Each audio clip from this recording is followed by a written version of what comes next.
So, dear students, good morning. Myself, Dr. Ashish Garg, Associate Professor in Chemistry, State R.N. Bhuiya Government College, Ramgarh, Shekhawati, Sikar, Rajasthan. बच्चों, today we start our next topic in first transition series of transition elements. This is first transition series. Okay. Now, in this part, this is the sixth part. ये छठा भाग है जिसमें हम magnetic properties के बारे में पढ़ेंगे। बच्चों, एक बात तो मैं क्लियर कर दूं, आप लोग जब स्टडी करते हैं तो दो प्रॉपर्टीज हैं मैग्नेटिक प्रॉपर्टीज में, one is paramagnetism, other is diamagnetism, right. एक होता है प्रतिचुंबकत्व और एक होता है अनुचुंबकत्व। अक्सर एग्जामिनेशंस की जब कॉपी हम चेक करते हैं तो उसमें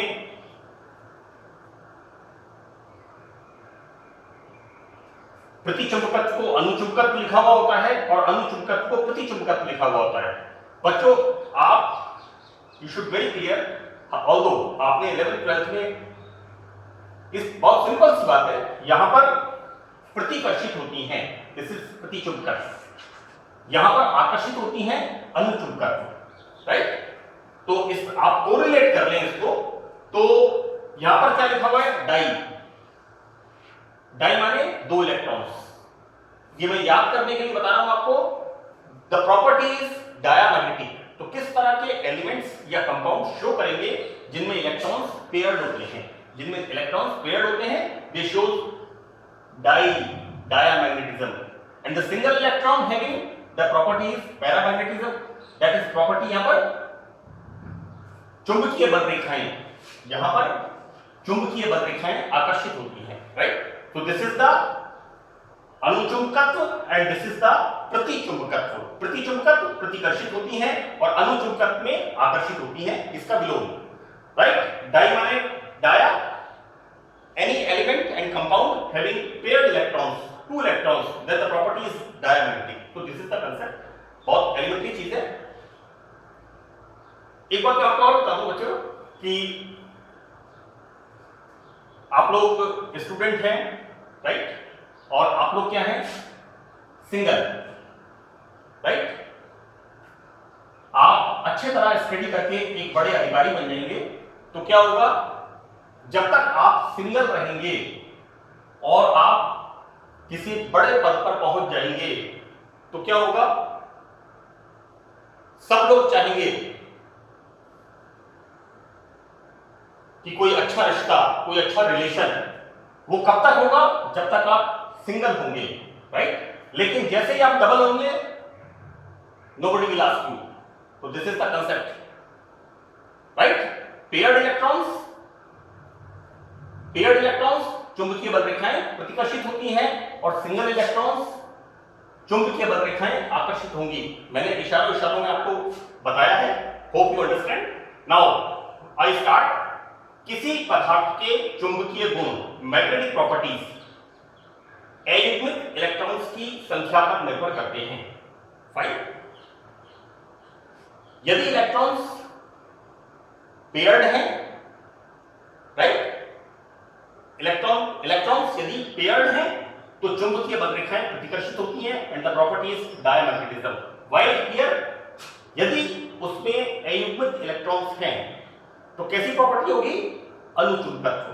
हम ट्रांजिशन सीरीज में जब लेफ्ट टू राइट बढ़ते हैं, SC, TI, V, CR, MN, हम क्या देखते हैं, अनपेयर्ड इलेक्ट्रॉन्स बढ़ते जाते हैं, तो पैरामैग्नेटिज्म बढ़ता जाता है। और जैसे ही हम Mn के बाद कपलिंग शुरू होती है, राइट, यहां पर pairing start, not coupling, pairing, जब पेयरिंग स्टार्ट होती है तो यहां पर पैरामैग्नेटिक प्रॉपर्टी कम होती जाती है और डायमैग्नेटिक प्रॉपर्टी बढ़ती जाती है। तो अयुग्मित इलेक्ट्रॉन्स होते हैं तो वह पैरामैग्नेटिज्म मतलब अनुचुंबकत्व, राइट। मैं बार बार इस चीज पे एम्फेसिस कर रहा हूं, अनुचुंबकत्व प्रतिचुंबकत्व, डायमैग्नेटिज्म पैरामैग्नेटिज्म, तो it's very clear. DI di माने दो, पेयर्ड इलेक्ट्रॉन्स। ये याद करने के लिए मैं आपको बता रहा हूं तो प्रॉपर्टीज डायमैग्नेटिज्म, तो अनपेयर्ड इलेक्ट्रॉन प्रॉपर्टीज पैरामैग्नेटिज्म एवं पेयर्ड इलेक्ट्रॉन्स प्रॉपर्टीज डायमैग्नेटिज्म। अब पदार्थों में अनुचुंबकत्व पैरामैग्नेटिज्म चक्रण एवं कक्षीय गति का संयुक्त परिणाम है। इसका क्या मतलब है? हम किसकी बात कर रहे हैं? ट्रांजिशन एलिमेंट्स की। तो ट्रांजिशन एलिमेंट्स में ये जो डी कक्षक होते हैं, this is the nucleus and this is the D orbitals. Fine, यहां पर जो मैग्नेटिक प्रॉपर्टी होती है, इट्स वेरी क्लियर, ये जो इलेक्ट्रॉन है यहां पर, ये इलेक्ट्रॉन एक तो इस तरह का मूवमेंट करता है, दैट इज एल कक्षीय गति, और ये इलेक्ट्रॉन या तो इस तरह का मूवमेंट करता है या फिर इस तरह का मूवमेंट करता है, दिस इज द एस, ये होता है चक्रण गति, राइट, स्पिन मूवमेंट। तो यहां पर electron is the charged particle, तो इलेक्ट्रॉन जब न्यूक्लियस के चारों तरफ कक्षा में ऑर्बिट में मूवमेंट करता है, then this is L and this is S, क्योंकि इलेक्ट्रॉन अपने उस पर भी रोटेट करता है, राइट। तो यहां पर चक्रण गति का मतलब हो गया एस और कक्षीय गति का मतलब हो गया एल। तो यहां पर चक्रण एवं कक्षीय गति का संयुक्त परिणाम होता है। आपको एग्जाम में अपना ये शॉर्ट नोट आएगा या क्वेश्चन आएगा, इसको प्रेजेंट करने के लिए आपको इस तरह का डायग्राम बनाना है और उसमें ये बताना है नॉर्थ पोल साउथ पोल।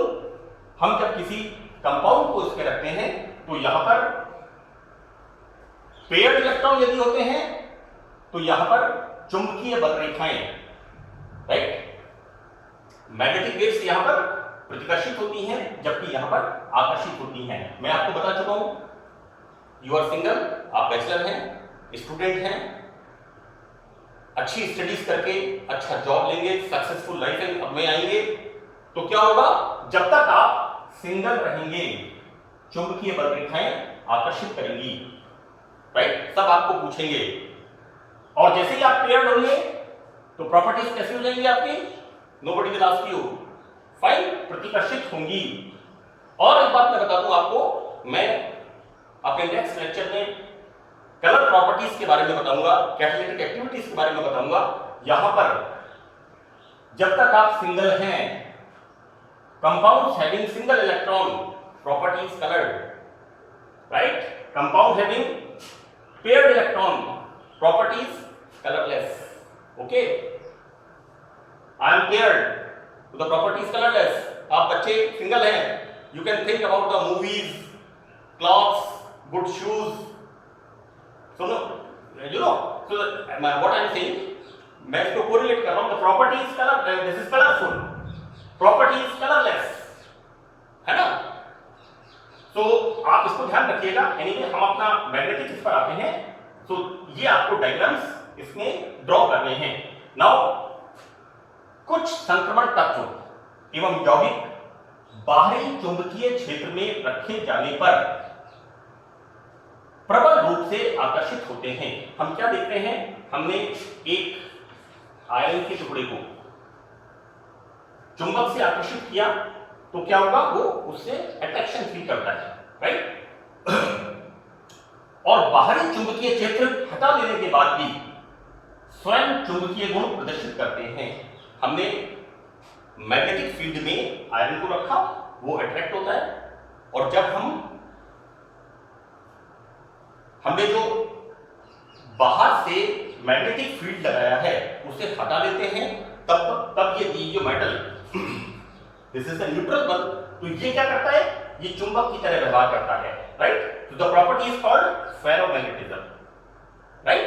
तो the compound is called ferromagnetic, right. यानी ये जो मैंने एग्जांपल्स लिखे हैं, iron, cobalt, nickel, this is Fe3O4 and manganese. हम जब बाह्य चुंबकीय क्षेत्र, एक्सटर्नल मैग्नेटिक फील्ड जाते हैं तो क्या देखते हैं कि ये प्रबल रूप से आकर्षित होते हैं और एक्सटर्नल मैग्नेटिक फील्ड हटा लेने के बाद भी ये एक मैग्नेट की तरह बिहेव करते हैं। तो this property is called ferromagnetism. तो यहां पर ये मेटल्स हैं और इनके मिक्स मेटल्स हैं, ये इस तरह से फेरोमैग्नेटिक प्रॉपर्टी शो करते हैं, राइट। तो one is the diamagnetism, other is the paramagnetism, and the next property is here ferromagnetism. Now transition elements में जो कंपाउंड्स होते हैं उनमें पैरामैग्नेटिज्म एंड डायामैग्नेटिज्म, अनुचुंबकत्व एवं प्रतिचुंबकत्व हम निकालते किससे हैं?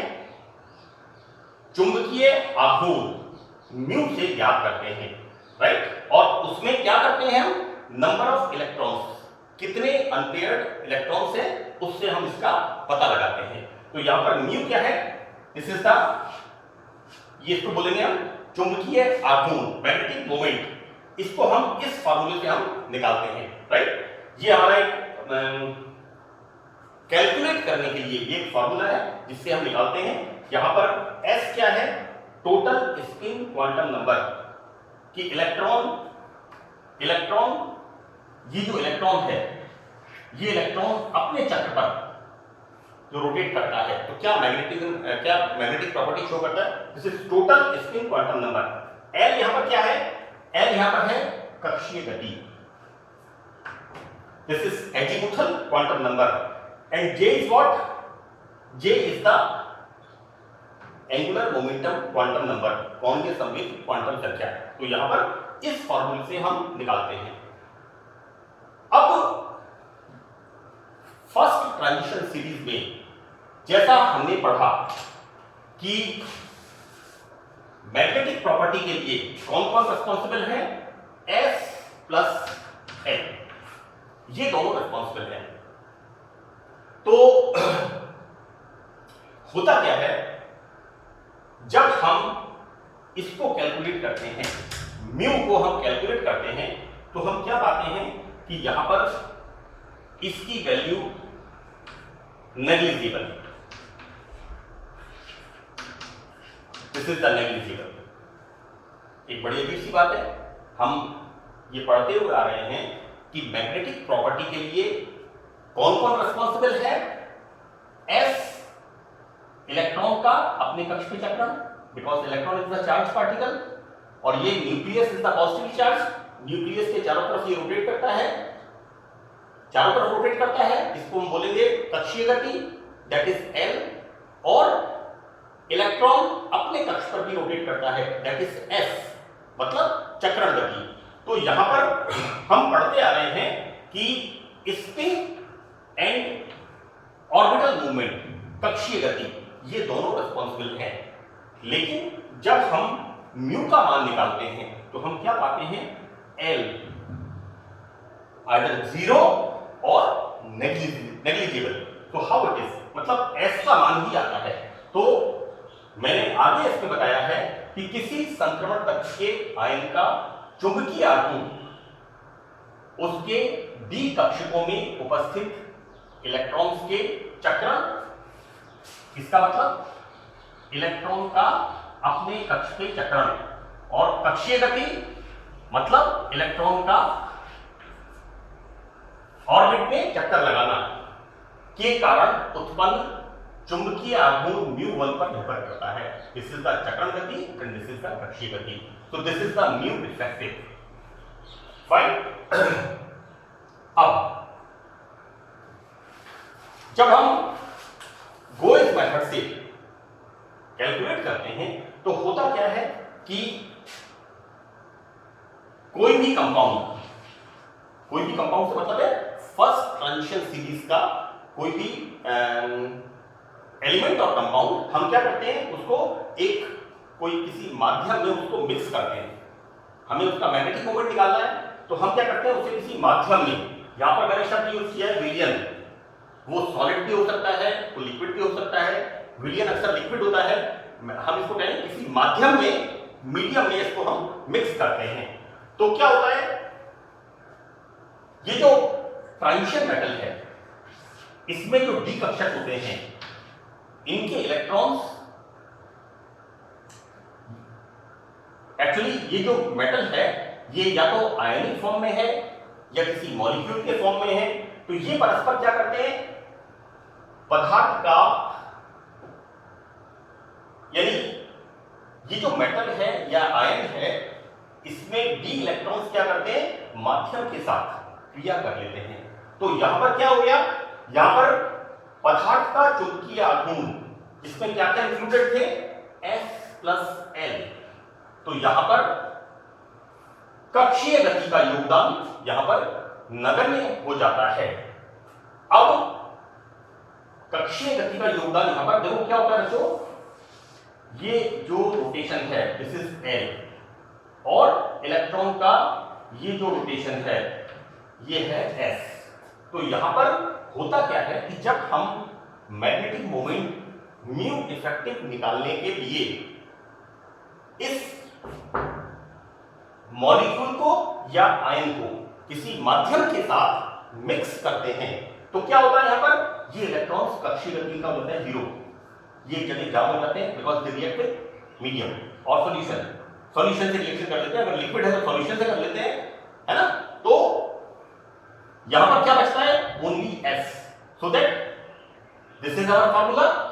यहां पर L बराबर 0, तो यहां पर म्यू इफेक्टिव क्या आता है, सिर्फ और सिर्फ चक्रण गति का परिणाम होता है, राइट।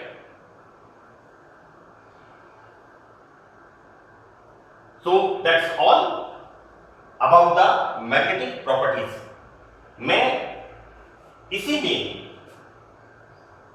क्योंकि मैग्नेटिक प्रॉपर्टीज का जब शॉर्ट नोट पूछते हैं तो उसमें ये भी पूछते हैं कि आप मैग्नेटिक मोमेंट, ये जो चुंबकीय आघूर्ण है इसको आप निकालते कैसे हैं। तो मैं नेक्स्ट पार्ट में इसको डालूंगा, तो प्लीज आप इसी पार्ट के अंदर मैग्नेटिक प्रॉपर्टीज में उसको आप ऐड करके आपको एग्जामिनेशन में अपना प्रेजेंटेशन लिखना है। बिकॉज अगर प्रेजेंटेशन आपका इफेक्टिव होगा तो मार्क्स के कम होने की मिनिमम प्रोबेबिलिटी होगी। So fine, thank you.